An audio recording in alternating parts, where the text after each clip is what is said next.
Hello नमस्कार दोस्तों, कैसे हैं आप लोग। आशा करता हूँ कि बहुत अच्छे होंगे। अच्छा रहना भी चाहिए।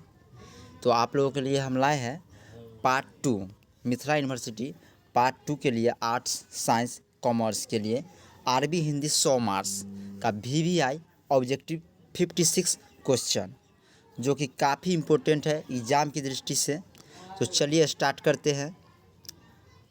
प्रथम क्वेश्चन है, मोक्षदाता राम निबंध के लेखक कौन हैं। महात्मा गांधी। दूसरा है, महात्मा गांधी का जन्म कब हुआ। सभी लोग जानते हैं 2 अक्टूबर 1869 ईस्वी को। तीसरा है, महात्मा गांधी प्रथमतः विलायत क्यों गए। तो जानते ही होंगे, वकालत पढ़ने के लिए महात्मा गांधी जो है सो विलायत गए थे। चौथा क्वेश्चन है, महात्मा गांधी वकालत पढ़कर स्वदेश कब लौटे। तो 1891 ईस्वी में महात्मा गांधी जो है सो वकालत पढ़कर स्वदेश लौटे। पाँचवा, महात्मा गांधी किस कंपनी के मुकदमे के सिलसिले में कहाँ गए थे। तो वो जो दक्षिण अफ्रीका गए थे। छठा क्वेश्चन है, दक्षिण अफ्रीका में रहते हुए महात्मा गांधी को किन किन के साथ उनका दुर्व्यवहार होता दिखाई दिया। तो वहाँ पर अंग्रेज़ों को भारतीयों के साथ दुर्व्यवहार होता दिखाई दिया था। सातवां क्वेश्चन है, भारतीय राजनीति के क्षेत्र में महात्मा गांधी का प्रवेश कब हुआ। 1920 ईस्वी में। महात्मा गांधी का निधन कब हुआ। जानती है 30 जनवरी 1948 को। मोक्षदाता राम महात्मा गांधी का क्या है। तो ये महात्मा गांधी का एक भाषण है। मोक्षदाता राम निबंध में क्या प्रस्तुत हुआ है। तो इसमें प्रस्तुत हुआ है महात्मा गांधी का आध्यात्मिक चिंतन। महात्मा गांधी की राम विषयक मान्यता किस कवि के निकट में जान पड़ती है। तो इसका है कबीर के निकट। 12वां क्वेश्चन है, महात्मा गांधी की दृष्टि में राम वही तत्व है जिसमें योगी का मन रम जाता है। योगी का मन जो है ना, क्या हो जाता है, तो रम जाता है। 13वां क्वेश्चन है, क्या महात्मा गांधी को व्यक्तिक मोक्ष के लिए अवतार संबंधी कथाओं पर आश्रित होना अनिवार्य है। तो नहीं। पुरुषार्थ कितने होते हैं। तो पुरुषार्थ 4 होते हैं, सभी को मालूम है। आज संस्कृति की महत्वाकांक्षा माना गया किसको। तो पुरुषार्थ को माना गया है। 16वां क्वेश्चन है, महात्मा गांधी अद्वितीय ग्रंथ मानते हैं किसको। तो तुलसी की रामायण को। 17वां क्वेश्चन है, महात्मा गांधी की दृष्टि में कौन राम स्मरणीय है। तो कौन राम स्मरणीय, स्वकल्पित राम। चलिए ठीक है। 18वां क्वेश्चन है, महात्मा गांधी की दृष्टि में ईश्वर को देखने की अभिलाषा तब तक पूरी नहीं हो सकती है जब तक कि देह का तिरस्कार न किया जाए। 19 नंबर क्वेश्चन है, गीता को महात्मा गांधी क्या मानते हैं। तो गीता को महात्मा गांधी जो ज्ञान का स्रोत और आध्यात्मिक शब्दकोश, ये दोनों मानते हैं।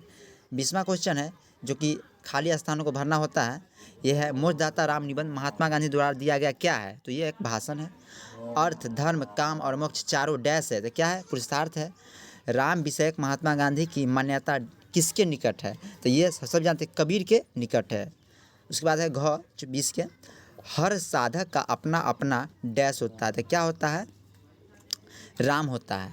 अंग है, व्यक्ति के मोक्ष का कारण व्यक्तिक है। तो क्या है, तलीनता है। स्वरूप देखिए, निबंध के लेखक कौन है। विनोबा भावे। 22 नंबर क्वेश्चन है, विनोबा भावे का जन्म कब हुआ था।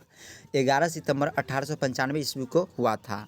23, विनोबा भावे का जन्म किस राज्य में हुआ था। सभी को मालूम है कि महाराष्ट्र में हुआ था। विनोबा भावे को किस रूप में ख्याति प्राप्त है। तो ख, संत शिरोमणि में। 25 नंबर क्वेश्चन है, विनोबा भावे ने अपने चिंतन की अभिव्यक्ति किस भाषा में की है। हिंदी। 26 नंबर क्वेश्चन है, विनोबा भावे ने अपने चिंतन के माध्यम से किसकी खोज की थी। आप लोग को मालूम है, दोनों से संबंधित तत्वों और तथ्यों की, यानी कि आध्यात्मिक और भारतीय संस्कृति दोनों की।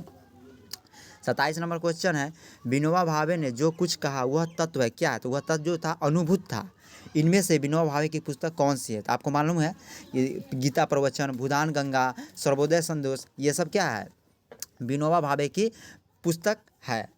29 नंबर क्वेश्चन है, विनोबा भावे का निधन कब हुआ था। मालूम है, 1982 ईस्वी को। 30 नंबर क्वेश्चन है, स्वरूप देखिए विनोबा भावे का कैसा निबंध है।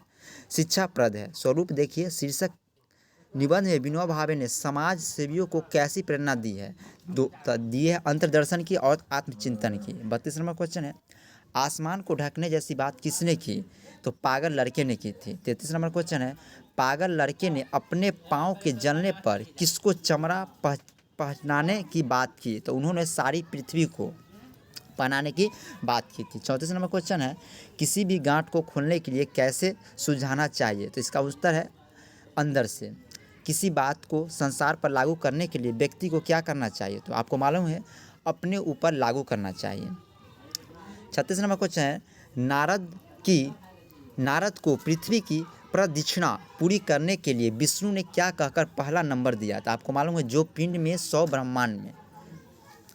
37 नंबर क्वेश्चन है, लोग मौन का प्रचार करने के लिए क्या आरंभ करते हैं? तक जानते ही भाषण माला।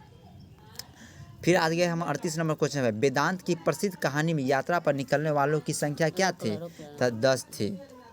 39 नंबर क्वेश्चन है, मनुष्य काम करने के लिए क्या करना छोड़कर हिसाब लगाने बैठ जाता है? तो आपको मालूम है, अपनी गिनती करना। 40 नंबर क्वेश्चन है, रिक्त स्थानों को भरे। तो देखिए क का क्या है, स्वरूप देखिए शीर्षक निबंध के लेखक कौन है? तो आपको मालूम है, विनोबा, इसका लेखक है विनोबा भावे। ख है, विनोबा भावे का जन्म 11 सितंबर डैश ईस्वी को हुआ था, 1895 ईस्वी को हुआ था। ग है, विनोबा भावे का जन्म महाराष्ट्र के कौन सा जिले के गागोदा ग्राम में हुआ था? आपको मालूम है, कुलाबा। कौन सा जिले में? तो कुलाबा में। विनोबा भावे संत शिरोमणि है। विनोबा भावे क्या है? तो संत शिरोमणि है।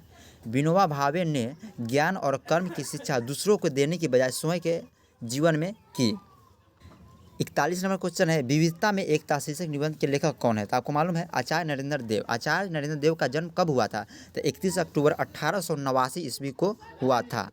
43 नंबर क्वेश्चन है, आचार्य नरेंद्र देव का जन्म कहाँ हुआ था? तो सीतापुर उत्तर प्रदेश में हुआ था। 44 नंबर क्वेश्चन है, आचार्य नरेंद्र देव ने किस राजनीतिक पार्टी की स्थापना की?